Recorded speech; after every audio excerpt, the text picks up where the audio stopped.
Українці, українки. Dear Ukrainians, an important decision was made on October 7th. It's fair, legally perfect, historical. Ukraine confirmed its respect for the sovereignty and territorial integrity of Japan, including its northern territories, which are still under Russian occupation. On October 7th, I signed the relevant decree. There is a corresponding statement of the Verkhovna Rada of Ukraine, and we call on everyone in the world to make similar decisions.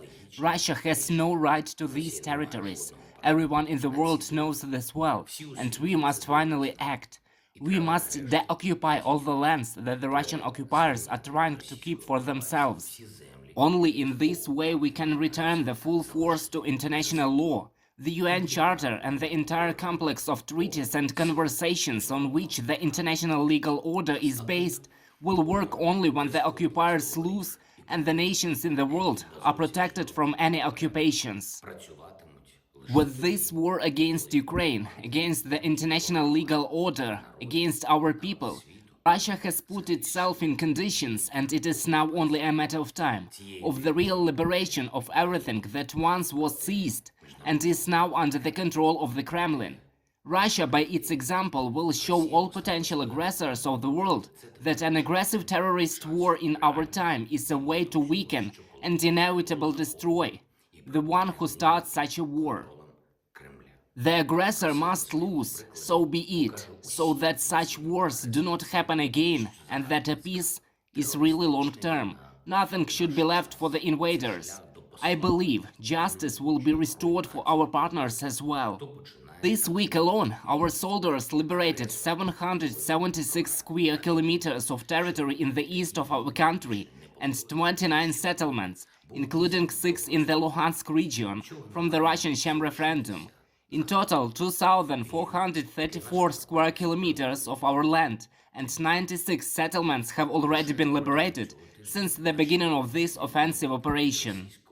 And I want to mention the fighters of the 92nd Separate Mechanized Brigade, the 80th Separate Airborne Assault Brigade, and the 25th Separate Airborne Brigade, and note their heroic efforts to liberate Ukrainian land.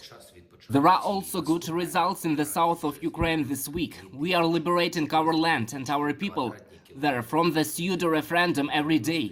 We will certainly come to the lands that were occupied by Russia earlier. I'm thankful to all our defenders who ensure this. During these 225 days, 29,887 Ukrainian soldiers were awarded state awards. A total of 178 soldiers were awarded the title of Hero of Ukraine.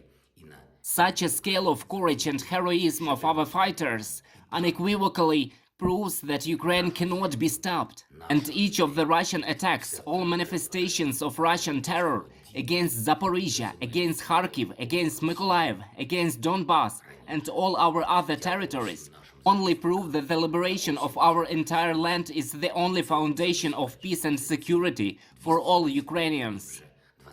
On October 7th, I took part in the meeting of the European Council. I thanked our partners for the 8th package of sanctions against Russia and for all the support for Ukraine that is already provided.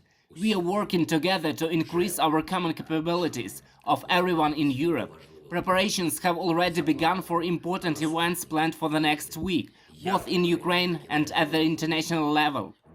It will be a strong week for our state. It will be a strong week for our defense.